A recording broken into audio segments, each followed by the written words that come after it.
6, eu tenho uma palavra de Deus para o seu coração hoje. Sempre que a gente lê a Bíblia, é palavra de Deus, vai servir, mas acredito que algumas coisas, elas às vezes vêm debaixo de uma direção, de uma orientação profética de Deus, e quando a coisa certa é dita na hora certa, eu sempre tenho uma expectativa de que a gente possa ter mais resultados. Eu tenho certeza que essa era a palavra que Deus queria que compartilhasse hoje. Então vamos juntos lá para Mateus, capítulo 26. Evangelho de Mateus, capítulo 26. Nós vamos ler a partir do versículo 39. E vamos juntos até o versículo 44. Os versículos anteriores nos mostram o Senhor Jesus no jardim do Getsêmani. Ele anuncia aos discípulos que ele vai tirar um tempo de oração e pede que eles aguardem um lugar enquanto ele se distancia um pouco para orar. Mas a Bíblia diz que ele leva Pedro, Tiago e João consigo por conta de estar sentindo tristeza e angústia. E ele abertamente diz para eles, verso 38 narra isso, que a alma dele estava profundamente triste até a morte. Então ele pede que fiquem com ele, que vigiem com ele. E a partir desse contexto nós temos aí o versículo 39 em diante. O texto sagrado diz, adiantando-se um pouco, prostrou-se sobre o seu rosto, orando e dizendo, meu Pai, se é possível que passe de mim esse cálice. Contudo, não seja como eu quero, e sim como tu queres. E voltando para os discípulos, achou-os dormindo. E disse a Pedro, então nem uma hora vocês puderam vigiar comigo? Vigiem e orem para que não caiam em tentação. O espírito, na verdade, está pronto, mas a carne é fraca. Verso 42, retirando-se pela segunda vez, orou de novo, dizendo, meu Pai, se não é possível que esse cálice passe de mim sem que eu beba, faça-se a tua vontade. E voltando-se, achou-os outra vez dormindo, porque os olhos deles estavam pesados. Deixando-os novamente, foi orar pela terceira vez, repetindo as mesmas palavras. Meu Deus, nós clamamos graça e favor do Senhor, ação do Teu Espírito, o Espírito da verdade. Deus, nós queremos ser conduzidos pelo Senhor no entendimento da palavra, na aplicação do alto. Queremos ser encontrados vulneráveis, responsivos àquilo que o Senhor tem a falar e a ministrar aos nossos corações. E nós declaramos a nossa confiança no Senhor, a nossa dependência no Senhor, na ação do Teu Espírito, no fluir da Tua graça. E oramos que de fato aquilo que o Senhor tem planejado fazer no coração de cada um, dos que estão conosco, dos que nos acompanham pela internet, ao vivo, ou mesmo posteriormente, com uma palavra gravada, nós oramos que esse momento em que ouvem a Tua palavra, que sejam tocados pelo Senhor e que o Teu propósito se cumpra em nome de Jesus. Amém. Bom, esse texto retrata de uma maneira assim muito clara, muito nítida, a humanidade de nosso Senhor, o Senhor Jesus. É importante que você entenda, o livro de Filipenses nos diz lá no capítulo 2, que Cristo, subsistindo na forma de Deus, não teve o ser igual a Deus, algo ao qual ele deveria se aferrar, se prender. A Bíblia diz, mas ele esvaziou-se a si mesmo. E assumindo a forma humana, foi obediente, obediente até a morte, e morte de cruz. Então, o texto de Filipenses não apenas mostra o retrato da disposição de Jesus de obedecer até a morte, mas também fala a respeito de um Deus que se esvaziou de si mesmo para assumir a forma humana. Essa expressão esvaziou-se não significa que ele deixou de ser Deus em essência, como identidade. No entanto, ele assume a forma humana. E Cristo anda, caminha e vive nessa terra como um homem. Ele não usou atributos exclusivos da divindade. Alguns atributos de Deus que são comunicáveis, outros são exclusivos, incomunicáveis. Entre eles, a onipotência, a onipresença, a onisciência. A palavra oni significa todo. Onipresente é todo presente. Onisciente conhece tudo. Onipotente tem todo o poder. E Jesus não usou esses atributos. Ele estava limitado a um corpo. Ele ia a uma cidade de cada vez, então ele não usou a onipresença. Ele também não usou a onisciência. A Bíblia diz que ele crescia em sabedoria e conhecimento diante de Deus e diante dos homens. Muitas vezes nós não conseguimos imaginar isso, Mas a criança em casa precisou aprender as primeiras palavras pelo método comum que eu e você passamos, de repetição. Né? Não é porque era Deus que já na manjedoura ele estava citando todos os textos da Bíblia de cor enquanto bebê. Muitas vezes nós temos dificuldade de imaginar esse aspecto humano. Jesus também não usou onipotência. Atos 10, 38 diz que Deus ungiu a Jesus de Nazaré com o Espírito Santo e poder, o qual andou por toda parte, fazendo bem e curando a todos os oprimidos do diabo, porque Deus era com ele. O texto não diz porque ele era Deus, porque Deus era com ele, ungido com o poder do Espírito Santo. Se os milagres que Jesus operou tivessem sido operados como Deus, então não faria sentido ele dizer, quem crê em mim fará as obras que eu faço e até maiores. Porque se ele tivesse feito como Deus, nós não poderíamos fazer nem o mesmo que dizer qualquer coisa maior. Mas ele agiu como homem ungido pelo Espírito Santo. E há momentos claros nos evangelhos, onde essa humanidade vai sendo destacada. Né? A palavra de Deus fala de Jesus cansado, fala de Jesus dormindo, fala de Jesus com fome, fala de Jesus com sono. E nesse momento, a humanidade de Jesus aparece no momento onde nós percebemos o que podemos chamar de um conflito de vontades. Ele em oração está diante de Deus dizendo, seja feita não a minha, mas a sua vontade. Naquele momento Jesus admite que como homem, ele poderia ter uma vontade diferente da vontade de Deus Pai. E esse elemento é justamente o que eu quero destacar. Porque o cenário e a lição que nós temos do jardim do Getsemane é algo extraordinário. E o tema da minha mensagem hoje é aprendendo a entrega. Eu quero falar de uma atitude de rendição, de submissão, do mais profundo nível, não só de obediência, né, mas de rendição. E acho que essa palavra entrega, ela é bem abrangente. Antes de entrar no processo do aprendizado na entrega, eu quero, em primeiro lugar, destacar aqui algumas coisas. A primeira delas é reconhecer que às vezes a nossa vontade pode parecer estar conflitando com a vontade de Deus. O segundo elemento a ser destacado é o entendimento de que o reino de Deus, ou seja, o próprio Deus, suas leis, seus princípios, vem em primeiro lugar. Ou seja, a vontade dele deve prevalecer sobre a nossa. Então, só em terceiro e último lugar, eu quero tentar detalhar como se dá esse processo de aprendizado. Mas olhando aqui para o Getsemane, eu de fato percebo algumas coisas que nós não podemos deixar de destacar. Em primeiro lugar, o próprio conceito de oração.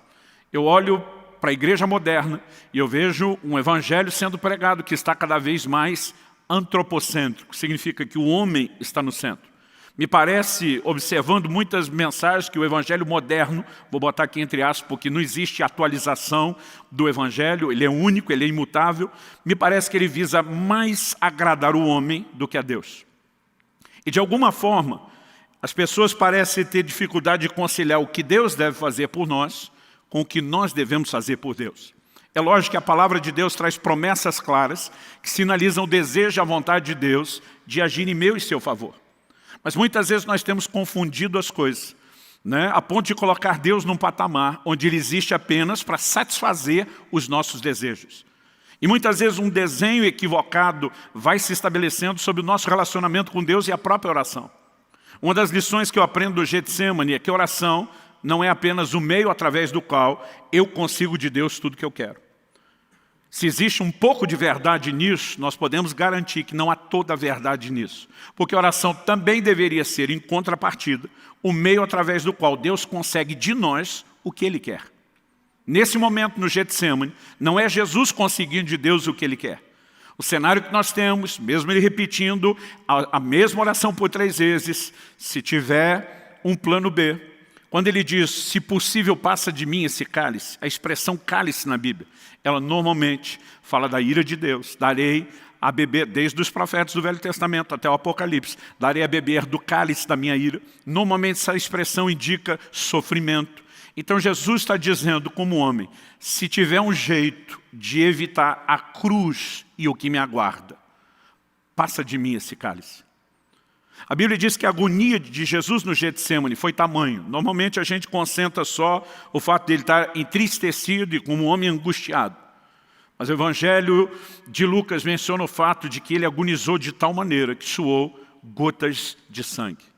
Não era apenas a tensão de um horrível, terrível, né, sofrimento aguardado na cruz. A crucificação não era só uma forma de execução, mas era uma execução que tinha, primeiramente, uma tortura. Era uma morte lenta, dolorosa, além de tremendamente vergonhosa. Mas eu acredito que o que aflige Jesus não é o aspecto físico. Ele estava na iminência de carregar os pecados do mundo todo, de todas as gerações, de todos os tempos, de todas as épocas. E diante de Deus ele está dizendo, se tiver um jeito da gente conseguir, né, escapar do cálice, no entanto, que não prevaleça a minha, mas prevaleça a sua vontade. A palavra de Deus, ao destacar Jesus não apenas deixando a forma divina, mas assumindo a forma humana, ainda fala dele na condição de homem, indo ao mais profundo nível de entrega e obediência. E Cristo, que é o nosso modelo e referência, até porque o texto que eu citei de Filipenses 2 começa dizendo, tende em vós o mesmo sentimento que houve em Cristo Jesus. Deus espera que esse padrão de Cristo seja imitado por mim e por você. Então, numa época onde se parece falar mais do que Deus tem que fazer pelo homem e muito pouco do que o homem tem que fazer por Deus, eu quero contrabalancear e falar um pouquinho da nossa responsabilidade para com Deus. Então, em primeiro lugar, eu vou destacar aqui primeiro esse conflito de vontades. Embora a lição do Getsemane seja sobre a rendição final de Jesus, ela nos mostra inicialmente um conflito de vontade. Se eu puder, eu gostaria de escapar. É lógico que a sua vontade é que precisa estabelecer-se. E quando falamos desse conflito de vontade, a nossa vontade versus a vontade de Deus, alguns textos, além de Mateus 26, me vem à mente. Eu quero mencionar só mais dois, porque algumas lições importantes, né, quando a gente quer pensar o que a Bíblia diz sobre isso. Primeiro que eu quero citar é Tiago, capítulo 4. Dos versículos 13 ao 16. Ele diz, escutem agora, vocês que dizem, hoje ou amanhã iremos para a cidade tal, lá passaremos um ano, faremos negócios, teremos lucros. Vocês não sabem o que acontecerá amanhã. O que é a vida de vocês? Vocês não passam de neblina que aparece por um instante e logo se dissipa. Em vez disso, deveriam dizer, se Deus quiser, não só viveremos, como também faremos isso ou aquilo. Agora, entretanto, vocês se orgulham das suas arrogantes pretensões. Todo orgulho semelhante a esse é mau. Olhando para essas palavras de Tiago, há algumas coisas, e uma delas, por mais óbvio que seja, eu vou pedir que inclusive você repita comigo, é que a vontade divina deve vir antes dos meus próprios planos. Você pode dizer isso? Diga, a vontade de Deus deve vir antes dos meus próprios planos. Isso nos mostra que Deus tem uma vontade, não apenas aquilo que é generalizado para todos os homens, o que está lá escrito na Bíblia, que todo mundo tem que obedecer, mas isso também me indica que Deus tem um plano personalizado. Até mesmo o lugar onde eu, você, cada um de nós vai morar. São decisões que não deveriam ser tomadas sem que se declarassem, se Deus quiser. Os antigos repetiam muito mais essa frase do que a geração atual. Eu me lembro, né, olhando para os meus pais, para os amigos dos meus pais, que raramente terminavam qualquer conversa ou cogitação de se planejar qualquer coisa, sem que alguém dissesse, se Deus quiser. Hoje em dia é quase como se a gente dissesse para Deus, eu já decidi que eu quero, o Senhor é que se esforce para me abençoar. Aliás, tem muita gente tentando andar nesse trilho. Gente que toma suas decisões, não ora, não consulta, não busca Deus, e depois simplesmente chega e diz, pastor, ora por mim para Deus abençoar o que eu já decidi. Não é desse jeito que eles falam, mas é exatamente a forma como fazem. Então, nós precisamos reconhecer que a vontade de Deus deve vir antes dos nossos próprios planos. Há uma vontade personalizada que precisa ser buscada em oração. O texto não está dizendo que eu e você não podemos fazer planos. Há outros textos que até garantem isso, que a gente deveria ter planos, mas que eu e você devemos depender de Deus para que eles se cumpram ou não. A questão não é ter ou não ter planos. É quando muitas vezes nos nossos planos nós deixamos Deus de fora e deixamos de dar a Ele a palavra final. Ele também destaca que isso é uma atitude, né, que ele classifica como arrogante pretensão.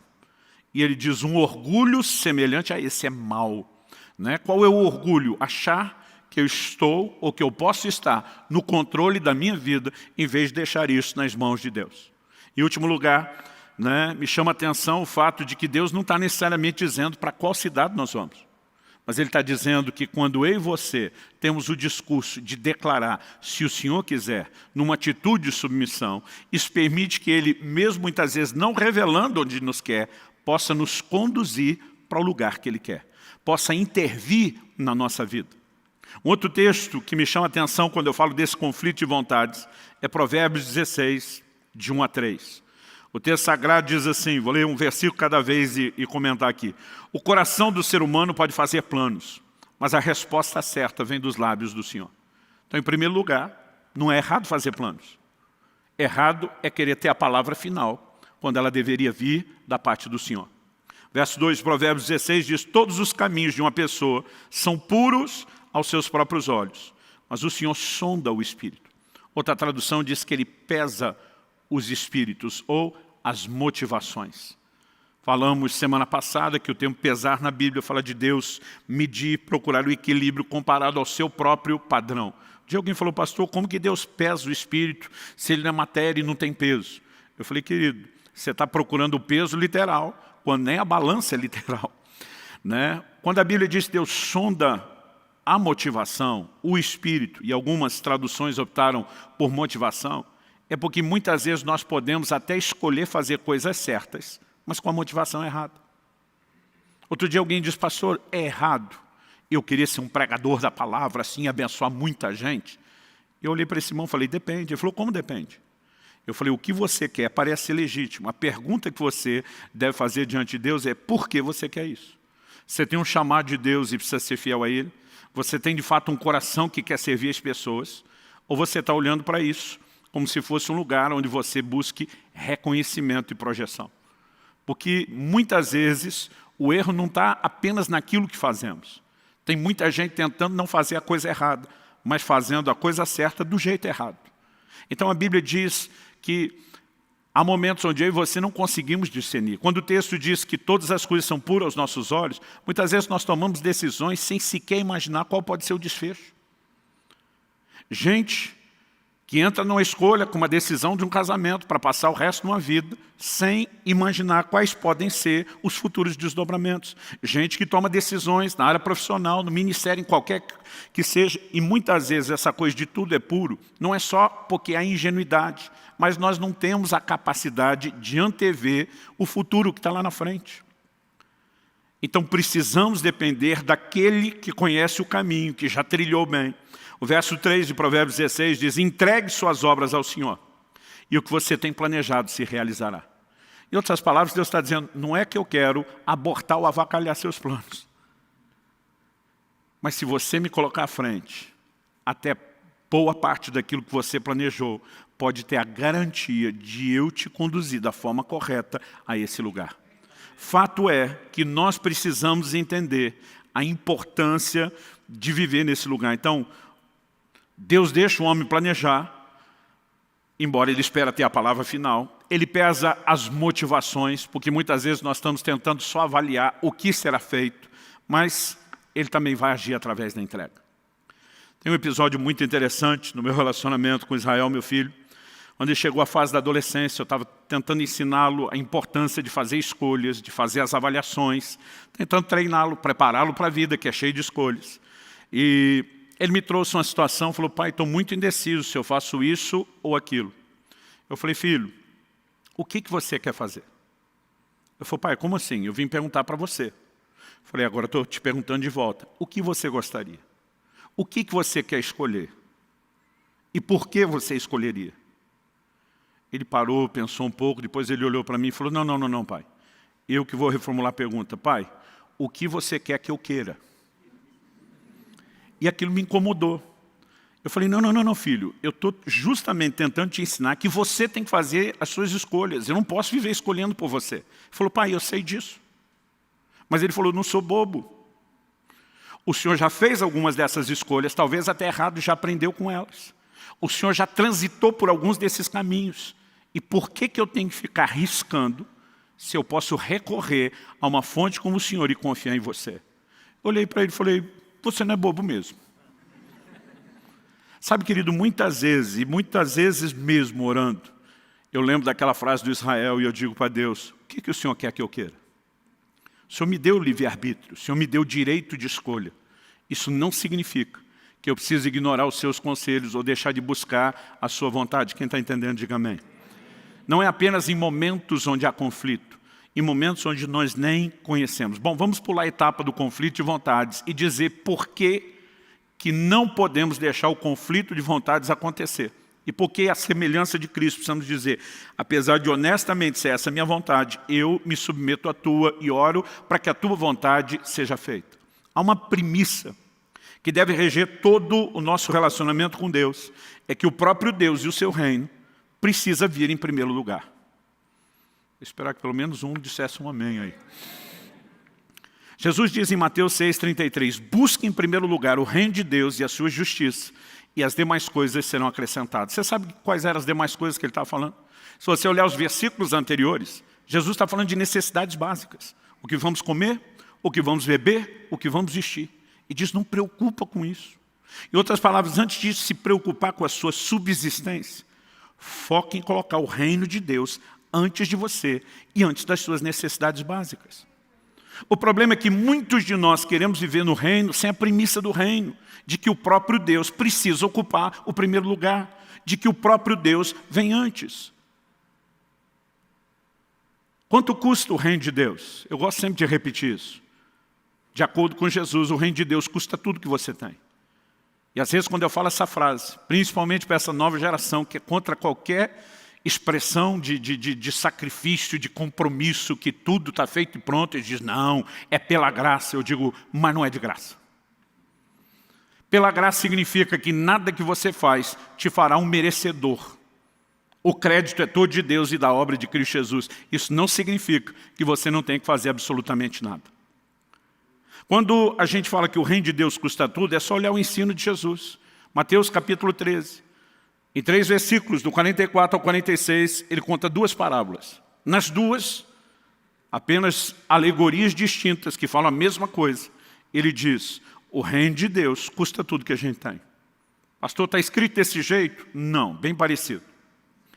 Jesus diz, o reino de Deus é semelhante ao homem que encontrou um tesouro escondido no campo. Movido de alegria, vai e vende tudo o que tem para adquirir o campo. A figura é de que o campo com tesouro representa o reino. Quanto custa o reino? Tudo que tem. Depois Jesus diz, o reino de Deus é semelhante a um negociante que encontrou uma pérola de grande valor. Ele também vai e vende tudo que tem para adquirir a pérola. É sempre um tesouro que vale mais do que tudo que nós temos, a ponto de desistirmos de qualquer outra coisa para termos aquilo. Isso fala da natureza de prioridade que o reino de Deus precisa ocupar no meu e no seu coração. Pastor, o senhor está querendo dizer que eu compro minha entrada no reino de Deus? Não, você não compra nada. Você foi comprado, não é você que compra. A Bíblia diz que Deus em Cristo Jesus realizou uma obra de redenção, de resgate, ou seja, Ele nos comprou pelo seu sangue. Então não é a gente que compra, nós somos comprados. Mas pastor, se eu fui comprado já, por que é que custa o que eu tenho?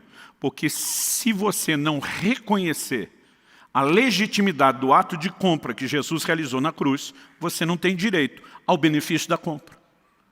E como que você reconhece isso? Romanos capítulo 10 diz, lá nos versos 9 e 10, se no teu coração creres que Deus ressuscitou a Jesus dentre os mortos, e com a tua boca confessares a Jesus como Senhor, será salvo. Agora, interessante que a Bíblia diz que a gente tem que confessar Jesus Senhor. E a igreja contemporânea mudou isso. Não tem que confessar Jesus Salvador. Você não vai achar isso na Bíblia. Mas Jesus não é Salvador? É. A Bíblia diz que você confessa Ele Senhor, você vai ser salvo. Se Ele salva, Ele é Salvador. Mas Salvador não é o objeto da confissão. O objeto da confissão é a palavra Senhor. Essa palavra no original grego, ela tem um significado que nem de longe na língua portuguesa ou na cultura moderna atual, eu e você conseguimos arranhar. Ela, na verdade, era a palavra que um escravo usava para se dirigir ao seu amo, ao seu dono, ao seu possuidor. Ou seja, o máximo que eu e você temos na nossa cultura é mera e simplesmente o filho, talvez dizendo para o pai de uma forma respeitosa, sim senhor, ou alguém dentro da cadeia de comando, com uma patente militar mais alta, batendo continência, dizendo sim senhor, muito mais um tom de respeito ou de uma suave submissão. Essa palavra, curios, no original grego, como eu disse, era usada somente a alguém que possuía, que era dono da pessoa. Então, o que a Bíblia está dizendo, que traz salvação para mim e para você, não é apenas reconhecer o sacrifício, a morte e a ressurreição de Jesus. Isso a gente crê, mas é confessá-lo Senhor. Ao confessá-lo Senhor, nós estamos dizendo, todo o controle da minha vida passou às suas mãos no dia que você me comprou pelo sacrifício da cruz.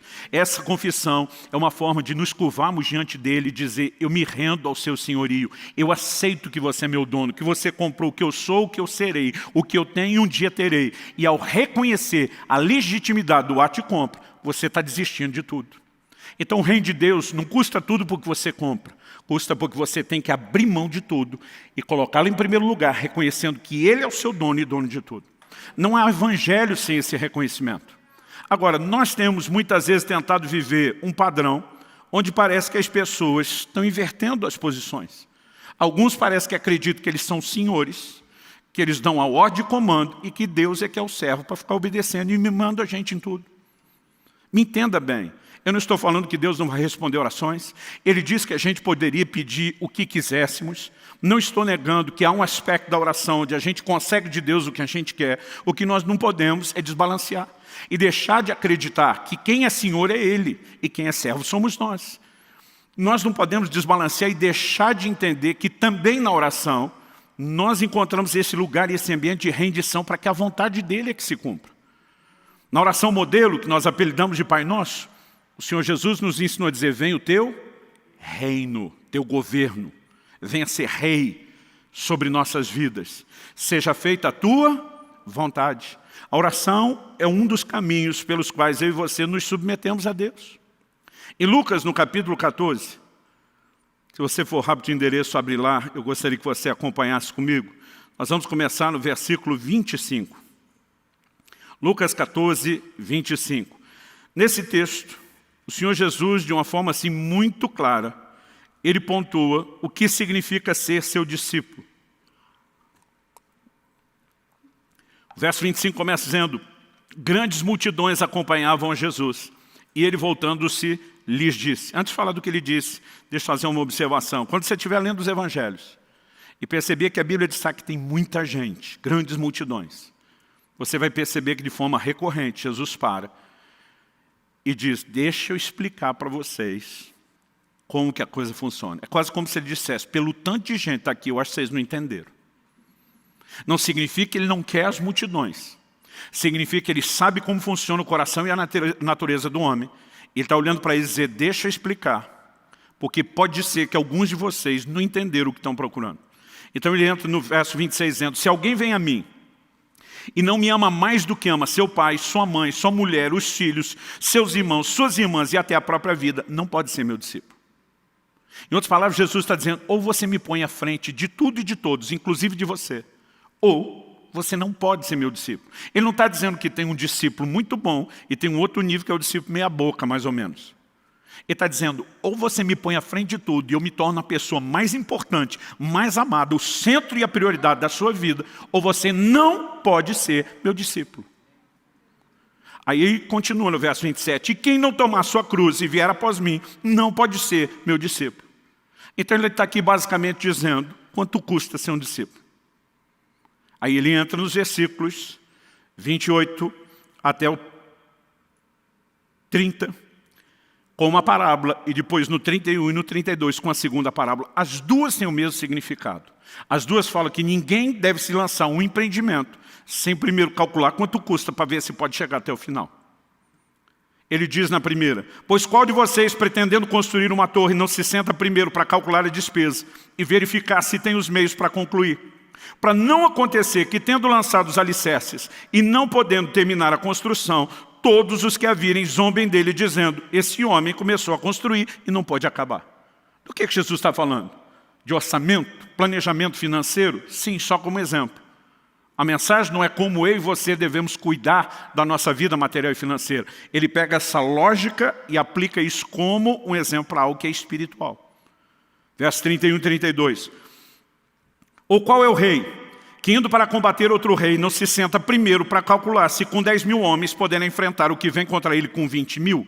Caso contrário, estando outro ainda longe, envia-lhe uma embaixada pedindo condições de paz.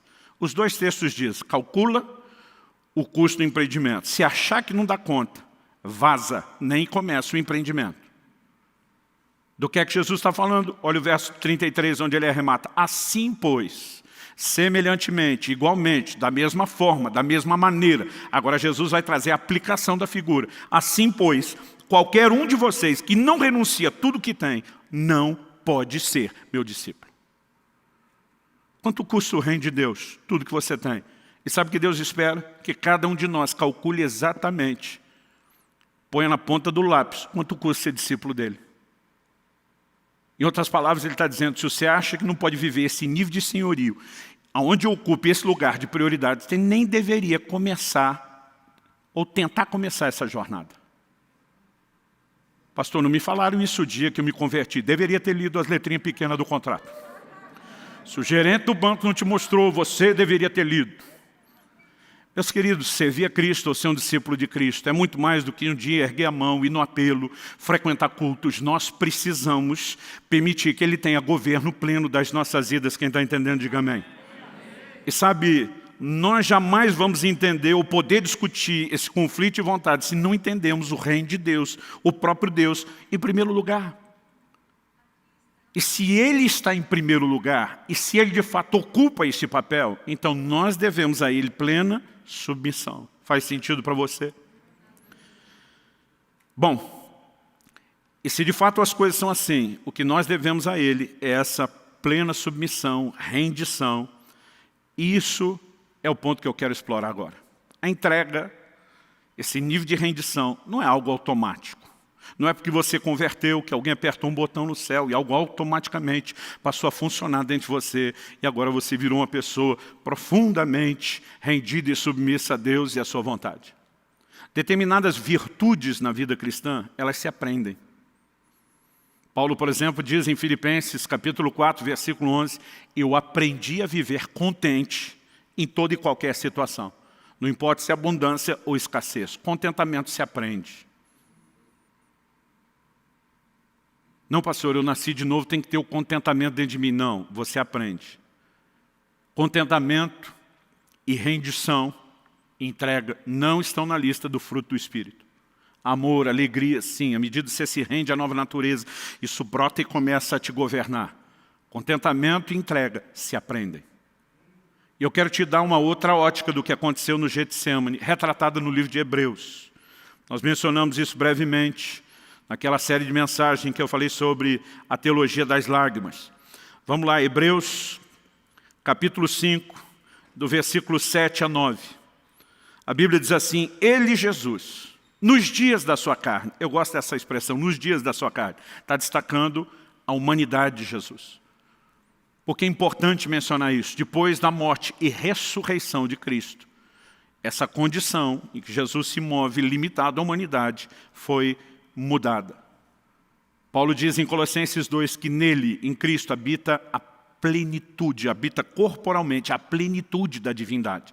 Ou seja, se ele abriu mão temporariamente de qualquer atributo, depois da ressurreição, essa condição muda completamente.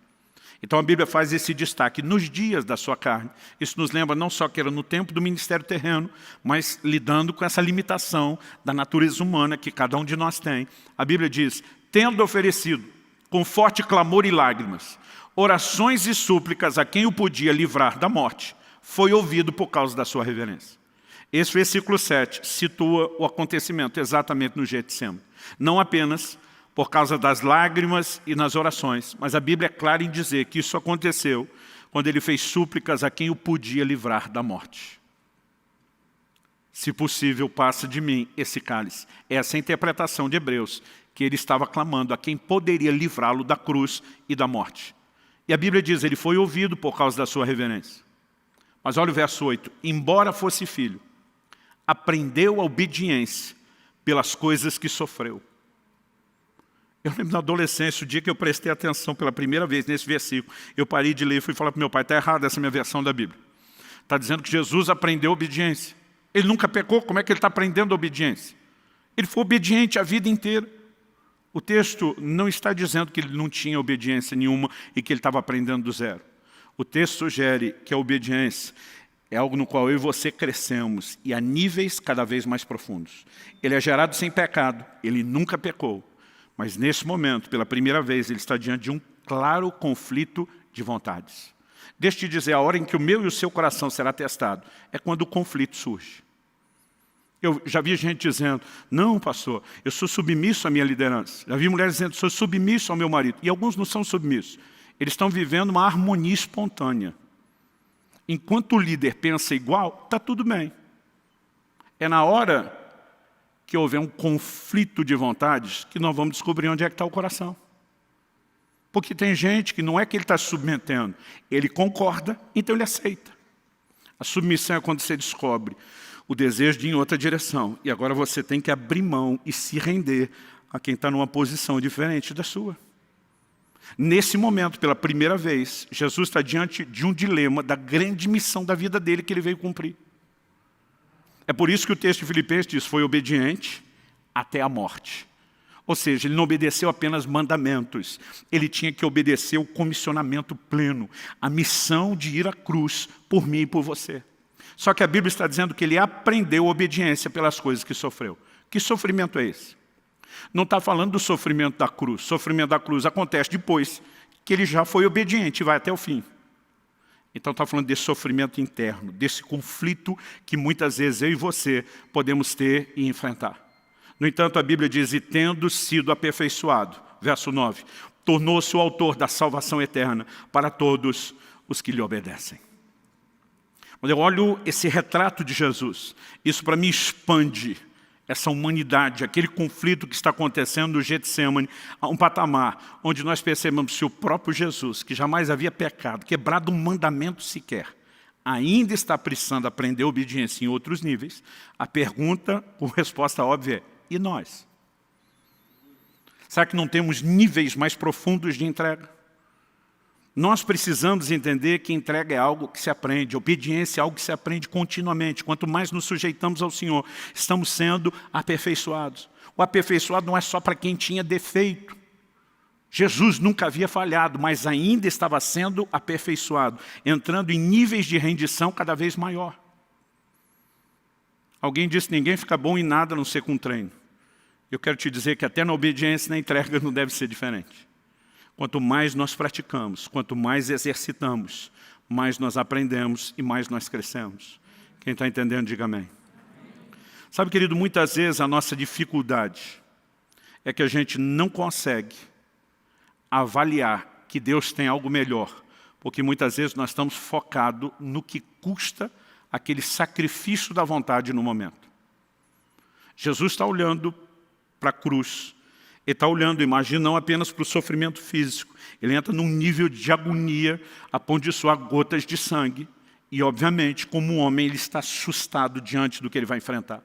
A Bíblia é clara, diz que ele estava triste, a alma angustiada. E, de repente, ele pensa, é muito sofrimento. E o problema é que a maioria de nós sempre vai olhar para a entrega, para a rendição, como um sacrifício, como algo doído. Estamos abrindo mão de algo de valor, de algo que me dói, de algo que me machuca.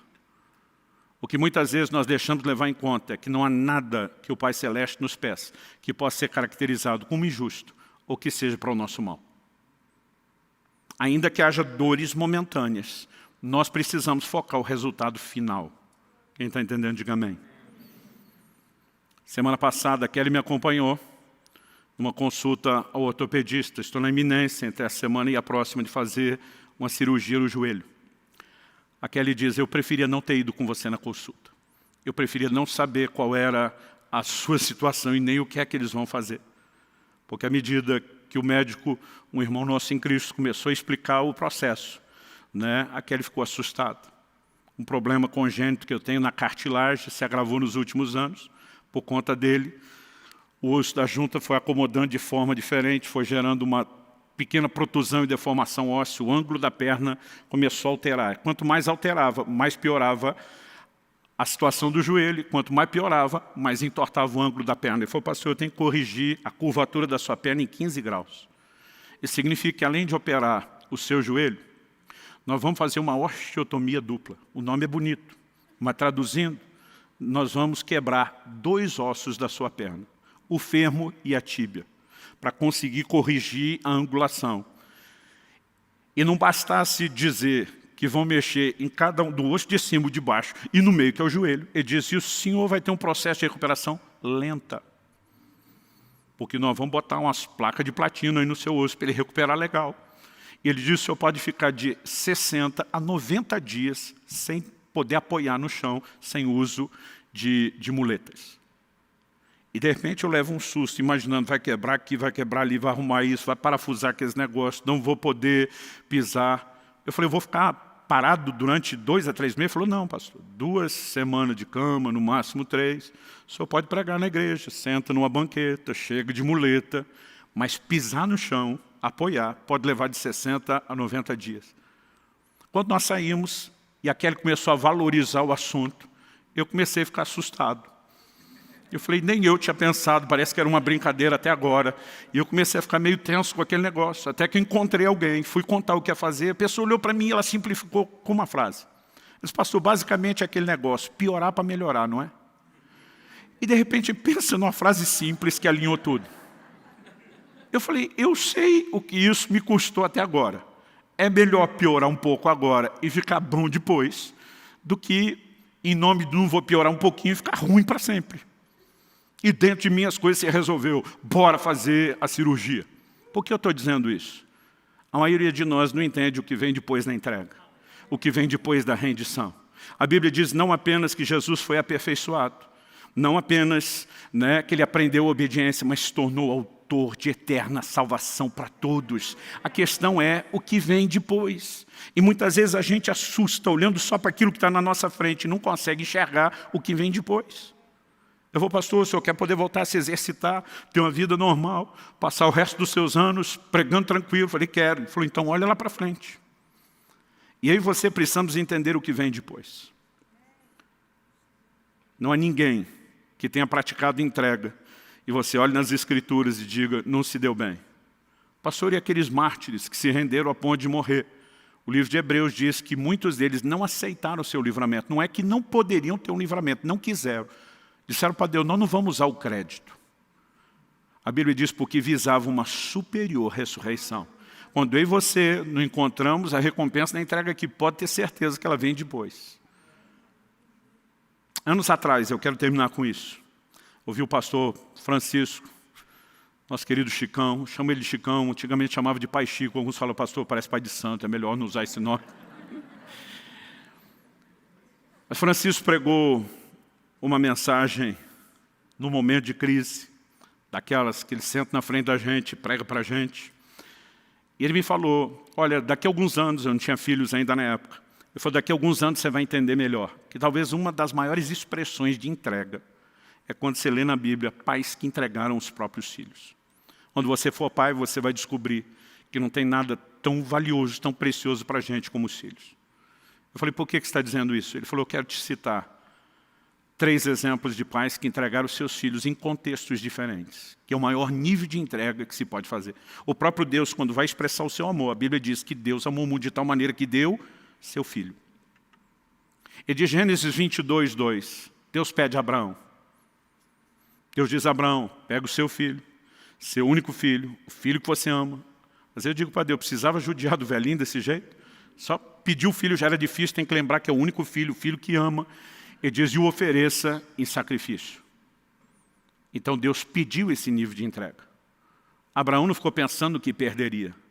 Abraão ficou pensando na coerência de Deus. Se ele me fez uma promessa, eu não sei por que ele está pedindo algo tão contraditório. O livro de Hebreus diz que ele cria que Deus poderia ressuscitar o garoto. Em outras palavras, o Senhor não vai se contradizer, a sua promessa vai se cumprir, e eu não vou te negar nada, nem o filho da minha velhice, que eu crie para receber do Senhor. Então ele diz, há determinadas entregas que nós praticamos porque Deus pede. E muitas vezes o difícil não é Deus te pedir algo. O difícil é você ver que Ele pediu para você e não pediu para mais ninguém.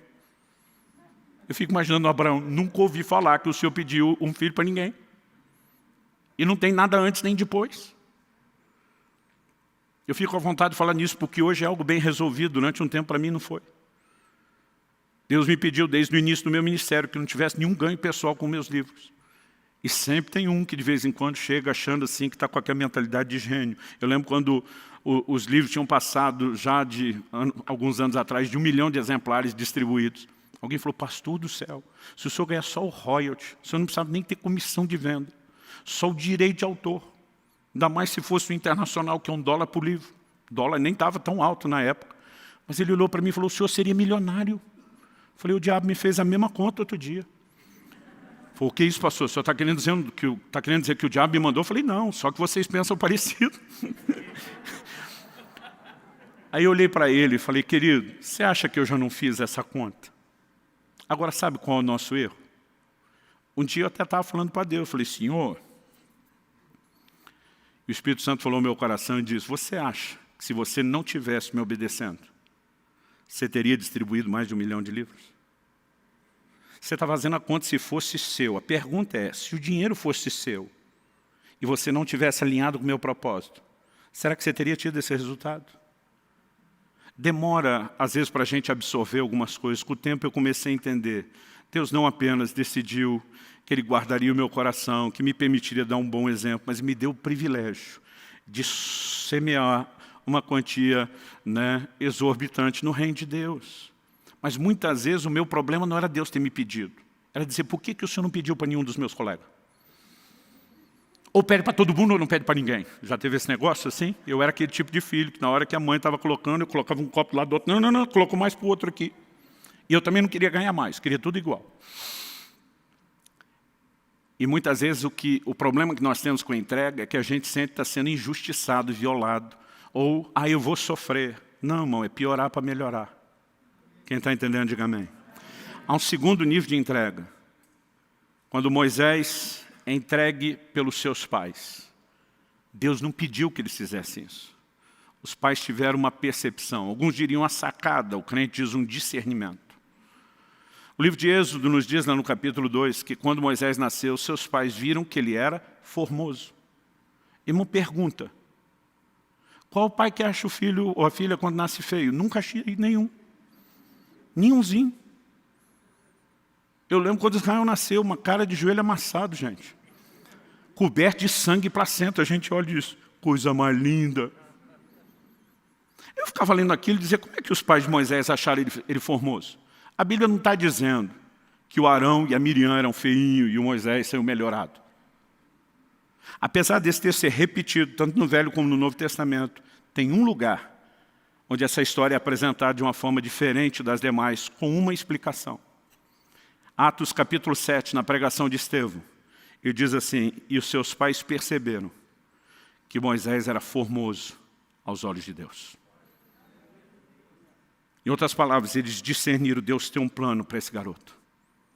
Agora, o capítulo 1 de Êxodo termina dizendo, Faraó tinha mandado as parteiras matar os meninos, que nascessem os do sexo masculino, porque ele sabia que aquele povo que estava se multiplicando poderia ser um exército que ia se voltar contra ele. As parteiras não obedeceram. Chega ao ponto onde ele baixa um decreto. Todo filho homem que nascer dos hebreus tem que ser lançado no Nilo. Isso significava não só a grande possibilidade de afogamento, mas se escapasse, que os crocodilos do Nilo teriam, os famosos crocodilos do Nilo teriam uma refeição. Os pais de Moisés, eu brinco, aproveitaram uma brecha da lei. O faraó mandou colocar no Nilo, não disse exatamente como fazer. Nós vamos colocar, mas vamos colocar num cesto. O menino não vai afundar. O menino não vai se afogar. A Bíblia diz que eles colocam Miriam, a irmã mais velha, para acompanhar o desfecho da história. Sabe o que significa isso? Que aqueles pais estavam acreditando, nenhum crocodilo vai devorá-lo. A água não vai engoli-lo. Se Deus tem um propósito, ele será guardado. Eles disseram, nós estamos entregando ao Senhor. Nós confiamos no Senhor.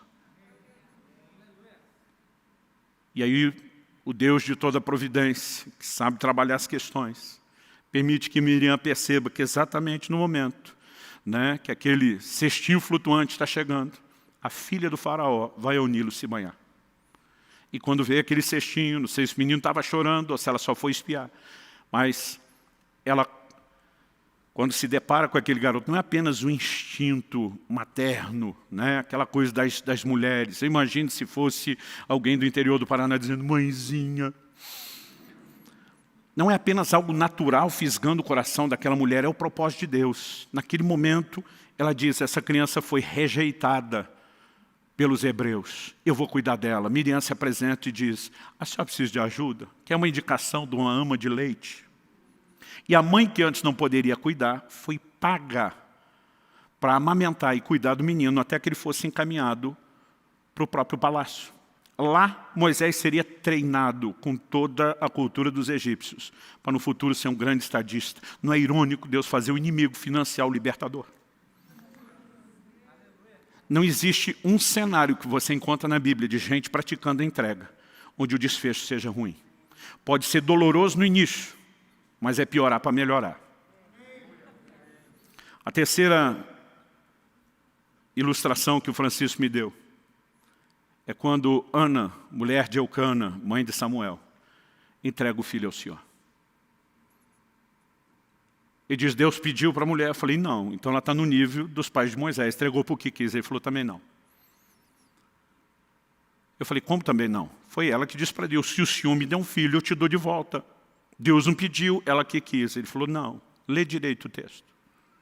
1 Samuel capítulo 1, versículo 5 diz que Deus cerrou a madre de Ana para que ela não pudesse ter filhos. O problema começou com Deus. Não foi ataque maligno, foi intervenção de Deus. Deus diz, não vou deixar você ter filhos. Agora Ana começa a ter um problema. Aquela época não era só cultural, era permitido até por lei a poligamia. E Eucana, o marido de Ana, tem uma outra mulher, Penina, que era aquela rival, nível profissional para praticar o bullying. A mulher era uma procriadora de mão cheia. Tinha dado uma penca de filho para o marido. E, naquele contexto cultural, uma mulher que não gerava, não procriava, ela era considerada alguém sem valor. Eucana, um homem nobre de respeito, ama a Ana, trata ela bem, mas ela vive debaixo daquela humilhação. Um dia ela não aguenta, ela vai diante de Deus e diz, se o Senhor me der um filho, eu te dou o filho de volta. O que ela está dizendo? Não é nem filho, eu quero esfregar na cara dessa miserável que zomba de mim todo dia, eu quero pelo menos um gol de honra. Já teve esse negócio? Você está jogando, perdendo de goleada, você diz, tem que ter um gol de honra, mesmo que a gente não ganhe. Naquele momento ela está dizendo, eu nem quero menino, eu só quero ter um filho. Eu te dou ele de volta. Deus olha para ela e diz, negócio fechado. E o Deus que fechou a madre agora, abre. Qual esse tipo de entrega? É aquela que Deus provoca. E não pediu de forma direta. Ana não se prontificou também voluntariamente, mas Deus diz, vou apertar uns botões para fazer a coisa acontecer. Sabe, querido, eu vejo extremos. Gente que fala da providência de Deus como se tudo fosse predeterminação divina, o homem não tem escolha e participação nenhuma. Mas gente que vai para outro extremo e acredita que porque nós temos livre-arbítrio não existe mais providência divina. Embora Deus não violente a vontade, Ele sabe provocá-la. Quando a Bíblia diz em Romanos 2 que a bondade de Deus conduz ao arrependimento, Deus vai mexendo em circunstâncias à nossa volta, tentando fazer com que decisões sejam avaliadas. Quando você olha a história do filho pródigo, é alguém que depois que perdeu tudo, caiu em si. E de repente ele repensa, o que é que eu estou fazendo? E ele tem a chance de tomar a decisão correta.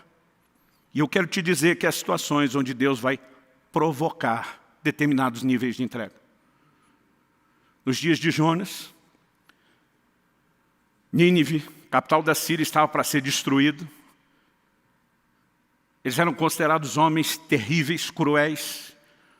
Não apenas o tipo de pecado que praticavam como civilização, a forma como tratavam, desde os prisioneiros de guerra e tudo. E Deus diz, Jonas, vai pregar para Nínive que se arrependa. Se eles não se arrependerem, eu vou destruir. Jonas diz, agora eu não vou. O que eu quero é que o Senhor destrua. Vai que eu prego, ele se arrepende, e o Senhor tem misericórdia deles, não destrói, eu quero que destrua. João diz, não vou, não vou, não vou. E a Bíblia diz que ele pegou um navio para fugir da presença do Senhor. Como se Deus não tivesse em toda parte. Eu acredito que esse fugir não era só de onde Deus está, mas é da possibilidade de chegar logo e dizer, eu vou é para o lado de lá.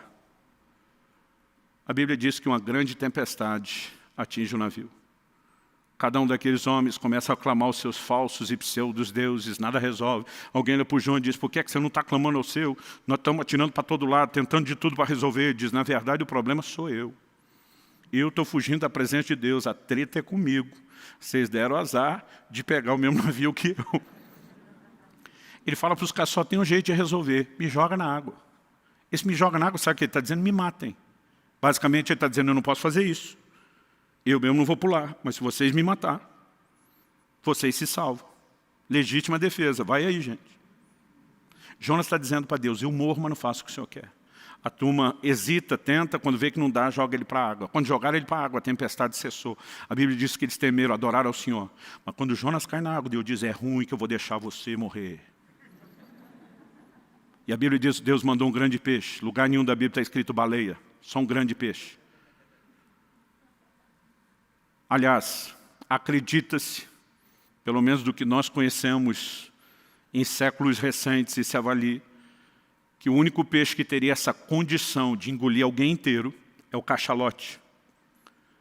Há relatos de gente que foi encontrada inteira, apesar de morta, dentro de um cachalote, né, que foi pescado. E há relatos de gente encontrada viva ainda dentro do peixe. Mas, irmão, você consegue imaginar o cenário? 3 dias. Você faz 3 dias de jejum, no conforto da sua cama é terrível. Agora, no ventre de um peixe. Na oração de Jonas, ele disse que ele estava enrolado nas algas. Eu fico tentando imaginar a situação lá dentro. Eu fico tentando imaginar o que é ter sido engolido, qual foi o processo. Segundo, o que é estar lá dentro. Terceiro, para mim, eu não sei se é a melhor parte ou a pior, que é sair. A Bíblia diz que o peixe vomitou. Eu nem sabia que peixe vomitava. Mas Deus diz, não vou nem deixar você morrer. Daqui a pouco Jonas está lá e diz para Deus, tá bom, eu cedo. Vou pregar Nínive. Sai um pouco emburrado, mas já está praticando entrega. Existem determinados níveis de entrega que Deus sabe como provocar. E não importa o formato. Em cada um deles tem coisas na minha vida que Deus diz, eu vou te pedir. Tem coisas que eu olhei para Deus e falei, essa eu vou fazer para o Senhor porque eu quero. E eu olho momentos onde eu vi Deus pressionando as circunstâncias de tal forma que eu falei, Ele está provocando a entrega. Seja qual for o formato. Eu e você não deveríamos olhar para a dor do momento ou sacrifício do momento. Deveríamos pensar, é piorar para melhorar. Haverá um dia onde eu e você vamos estar diante de Deus. E naquele dia nós vamos olhar para trás, para todo sacrifício, para toda rendição, para toda entrega. E nós não vamos olhar para trás com nenhum tipo de arrependimento ou remorso. Eu creio que dentro de nós vai brotar algo que vai produzir um sorriso de satisfação no rosto. E nós vamos poder dizer, valeu a pena. Não há nada tão extraordinário como viver submissão a Deus. Qual o problema do homem desde o início? Deus diz, não come dessa árvore. Tinha 2 árvores espirituais, mas Deus diz, dessa não come, e o resto pode. A serpente chega e diz, é verdade que ele vedou a árvore? O foco nunca está, é verdade que ele deu todo o resto? É verdade que é dessa forma? Todo o problema do homem começa quando ele tenta ser independente de Deus, cultivar sua própria vontade e escolha. O único remédio para a humanidade é a plena sujeição e submissão ao Senhor. 1 de Pedro, capítulo 1, verso 2, a Bíblia diz que nós fomos eleitos, não apenas para a santificação do Espírito, não apenas para a aspersão do sangue, mas a Bíblia diz para a obediência. Não existe um cristianismo destituído de obediência, de rendição ou de entrega. E se eu e você tentarmos viver qualquer coisa distinta disso, não é o Evangelho. Eu sei que eu estou falando aqui de algo, como eu falei, de aprendizado. O próprio Jesus começou o ministério, diz a Bíblia, aos 30 anos. Ele tem pelo menos 3 Páscoas. Alguns acreditam em 4 Páscoas. Né? Eu particularmente estou nesse time, o que daria mais ou menos uns 3 anos e meio de ministério. Ou seja, Jesus, aos 33 anos, ainda estava aprendendo obediência. Embora tenha praticado desde o início. Há determinados níveis que eu e você vamos precisar de tempo para alcançar a maturidade. Isso me faz lembrar de Jesus falando com Pedro em João 21. Eu queria que você já se colocasse em pé para parecer que está acabando. Em João 21, no verso 18, Jesus disse para Pedro, quando você era mais moço, e para mim aqui não é só idade cronológica, é maturidade, você cingia a si mesmo, você ia onde queria. Mas Jesus disse, quando fores mais velho, aqui também para mim não é só idade cronológica, é maturidade. e diz, ou te cingirá, te levará para onde não queres. Mas antes de falar, ou te cingirá, te levará para onde não queres, e diz assim, estenderás as mãos. Olhe para cá. O verso 19 explica que esse estender as mãos era, disse isso para significar com que tipo de morte Pedro haveria de glorificar a Deus. Crucificação. Quando era criança, achava que só Jesus e os 2 bandidos é que foram crucificados e ninguém mais na terra. Demorou para eu descobrir, estudando história na escola, que o Império Romano crucificou incontáveis milhares de pessoas. Era uma das formas de execução precedida, né, por tortura mais comuns. Pedro tinha prometido para Jesus, por ti eu daria minha vida. Na primeira chance, ó, ele vaza, nega Jesus, e ele mostrou que não tinha maturidade para esse nível de entrega. Jesus está olhando para ele dizendo, Pedro, eu não estou olhando para a falha do passado, nem para a limitação do presente. Eu estou de olho no seu futuro. Você ainda vai chegar a um lugar profundo de rendição. Você vai ter uma outra oportunidade de morrer por mim, e quando ela chegar, você não vai mais lutar. Quando você era mais moço, você ia para onde queria, você era dono do próprio nariz. Mas Pedro, eu olho para você, eu sei que você vai chegar lá. E a tradição era a transmissão do ensino oral. Logo no primeiro século, as primeiras gerações de cristãos, muita coisa não foi escrita, ela era transmitida de forma verbal e passa a ser escrita no século seguinte. A tradição, não é registro bíblico, diz que Pedro não apenas foi crucificado, mas que na hora de ser crucificado teria dito, não sou digno de morrer como meu Senhor. E pediu que o crucificassem de cabeça para baixo. Aquele Pedro que antes não conseguia praticar o nível de entrega, cresceu, amadureceu. Paulo diz, quando eu era menino, eu falava com menino, agia com menino, pensava com menino. A capacidade de crianças viver entrega é muito complicado. Bota um brinquedo na mão de 2 crianças e manda um compartilhar com o outro para você ver o cenário caótico que vai surgir. As primeiras frases a ser dito, é um que puxa, é meu, o outro de que puxa, não é meu. Algumas coisas elas só vêm quando existe maturidade. Eu diria que a entrega não é diferente. Nós vamos aprendendo níveis distintos. Cristo, depois de uma fidelidade de uma vida inteira, ainda estava aprendendo a obediência. E eu e você precisamos aprender a entrega em níveis distintos. Eu já passei por momentos onde eu sofri demais diante de coisas que Deus pedia. Porque eu estava olhando só o piorar do momento, em vez de enxergar o melhorar depois. Mas o tempo passa e a gente vai aprendendo, vai ficando escolado. Sempre há novos níveis para que eu e você aprendamos, mas nós nunca podemos parar de aprender e nem de crescer. Há um lugar por trás da rendição e da entrega que nos conecta ao coração de Deus, ao plano de Deus, ao propósito de Deus, de uma forma tão extraordinária, que se nós entendêssemos isso, não bateríamos tanto o pé, tentando prevalecer na nossa rebeldia, na nossa teimosia. Nós precisamos aprender com o Senhor Jesus momentos onde a gente diz, Senhor, não é o que eu queria, mas seja feita a tua vontade. Aos 18 anos de idade, eu saí de casa para pregar o Evangelho e precisei deixar meus pais. Era uma outra época. A gente não conseguia fazer as viagens, não havia recursos para isso. Comunicação era diferente.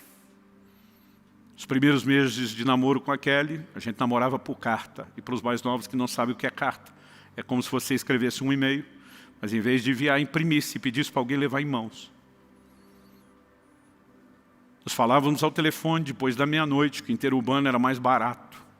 Tem gente que nem sabe o que é interurbano, era ligação à distância.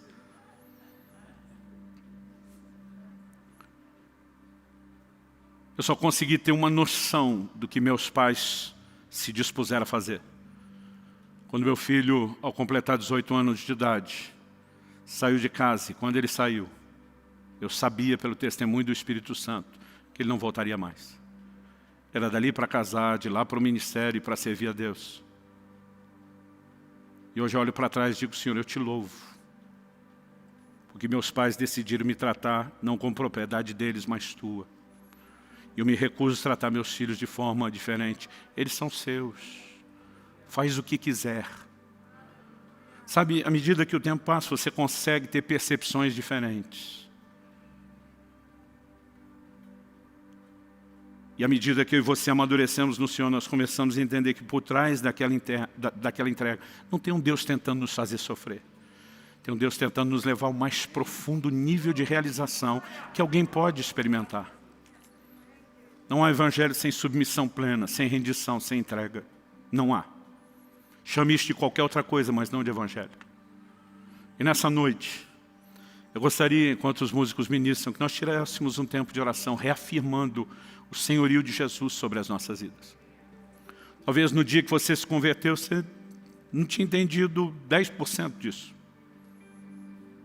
Mas hoje eu quero que você reafirme: Senhor, hoje eu entendo quanto custa a torre. E eu quero declarar que eu não apenas voltaria lá atrás para dizer sim de novo, eu te digo sim hoje, daqui para frente, eu quero viver nesse lugar de rendição. Mas enquanto a maioria de nós vai reafirmar o senhorio de Jesus, talvez haja aqueles que precisam entregar sua vida a Cristo, ao controle pleno de Cristo pela primeira vez. O que você precisa não é apenas frequentar a igreja para as coisas melhorar, é deixar de ser o seu próprio dono e entregar o controle da sua vida nas mãos de Jesus, dizendo: você será o meu possuidor, o meu dono, e eu vou viver para te honrar. Isso é o Evangelho. Isso não apenas produzirá salvação eterna, mas mudará completamente o curso da nossa vida nessa terra. Talvez haja pessoas nesse auditório que precisam tomar essa decisão pela primeira vez, ou gente que se afastou e se desviou e precisa se reconciliar com Cristo. Talvez você que nos acompanha agora ao vivo, ou posteriormente, ouvindo essa mensagem gravada, você pode tomar essa decisão exatamente agora, nesse momento. Eu creio que o Espírito Santo está chamando várias pessoas de uma forma única e singular. E você sabe que essa coisa apertando você aí dentro, o discurso de um homem não poderia produzir. Esse é o próprio Deus te chamando, te convidando ao arrependimento, à entrega, à rendição. Então eu quero que a gente faça duas coisas. Uma delas, enquanto eles estiverem ministrando aqui a canção, eu quero que a maioria não cante, pelo menos não depois de ter orado, e orado de uma forma assim significativa, com dedicação, reafirmando o senhorio de Cristo. Mas a outra coisa que eu quero fazer é dar aos que estão aqui presentes, a quem nos acompanha, poder fazer isso à distância, a oportunidade de entregar pela primeira vez ou de devolver nas mãos do Senhor o controle da sua vida, se você um dia se afastou dele. E nós queremos fazer isso aqui agora. Queremos fazer isso aqui agora, porque é a decisão mais importante da sua vida, isso não deveria ser protelado. Nós queremos orar com você que quer entregar a sua vida a Jesus ou reconciliar-se com o Senhor. E queremos te dar a oportunidade não só de receber a nossa oração, mas de poder fazer uma declaração pública sobre esse lugar de senhorio de Jesus. O próprio Cristo afirmou: aquele que me confessar diante dos homens, eu também o confessarei diante do meu Pai e dos anjos que estão nos céus. Mas em contrapartida ele também disse: quem me negar diante dos homens, eu também o negarei diante do meu Pai e dos anjos que estão nos céus. Portanto, sempre que a gente faz esse convite, nós fazemos em público, na frente de todo mundo, não para expor você. Na verdade, o que você tem aqui é uma torcida, é um auditório que está orando e torcendo por você, que vai celebrar e festejar a sua decisão, que vai te apoiar. Mas mesmo se não houvesse esse quadro favorável de todo mundo, ainda assim você precisaria da confissão pública. Ainda bem que você pode fazer isso num ambiente onde todo mundo está te entendendo, te apoiando e te encorajando. Alguém aqui hoje que quer tomar essa decisão de entregar sua vida a Jesus ou de se reconciliar com Ele? Talvez você diga: pastor, não é que eu me sentia desviado, mas eu acho que entendi o Evangelho mesmo é hoje. Eu acho que eu tenho que começar a partir de hoje. Alguém quer tomar essa decisão? Levante sua mão bem alto. Não se acanhe, não tenha vergonha. Se você precisa dessa decisão hoje, Deus seja louvado. Quem mais? Eu sinto, glória a Deus. Quem mais? Você que está em casa não precisa necessariamente levantar a mão, que nós não vamos ver, mas é importante que você ore nessa vida. A Bíblia diz, ore nesse momento. A Bíblia diz que todo aquele que invocar o nome do Senhor será salvo. Você não precisa necessariamente fazer a oração do jeito que faremos aqui, mas você precisa clamar pelo nome de Jesus. Reconhecer o seu pecado, que significa rebeldia contra Deus e vontade própria. se arrepender, reconhecer o perdão de Deus e saber que você tem a oportunidade de sujeitar Ele e a sua palavra. E não importa o jeito que você vai orar, né? Você pode orar da forma como você achar melhor. Tem gente que gosta de fazer isso de joelho, tem gente que faz sentado mesmo, em pé, em voz alta, em voz não tão alta. O importante é que você faça. Essas pessoas estão aqui, sinalizaram com a mão. Nós queremos te dar a chance de confessar Jesus em público. Eu vou pedir para você sair do seu lugar e vir rapidinho aqui à frente. Nós queremos orar com você. Rapidinho, vem para cá. Glória a Jesus. Glória a Jesus.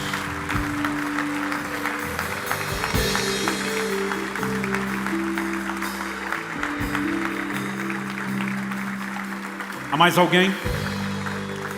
Mesmo se você não levantou a mão antes, se tem algo apertando o seu coração, talvez você nem esteja entendendo. Outro dia alguém me disse, pastor, nem entendi direito o que você falou, mas algo me apertava dentro e dizia, vai lá, vai lá. E diz, eu estou aqui, eu quero fazer direito, eu quero começar. Se houver mais alguém, sai do seu lugar e venha. Vou pedir aos conselheiros que ore com eles, ou com quem mais vier à frente. Glória a Jesus. Te damos glória, Jesus, te damos honra.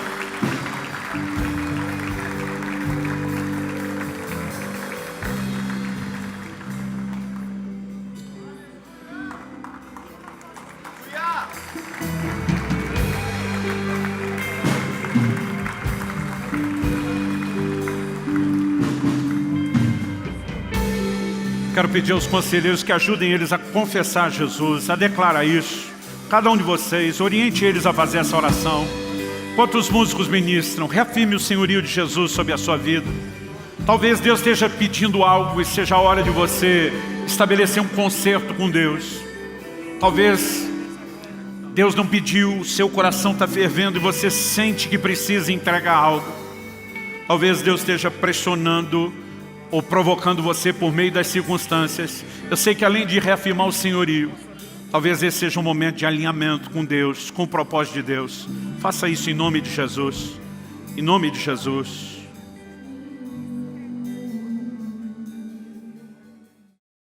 Damos teu nome, Senhor Jesus, pelo privilégio de viver não de forma autônoma, por conta própria, mas alinhados ao teu querer, à tua vontade, ao teu propósito.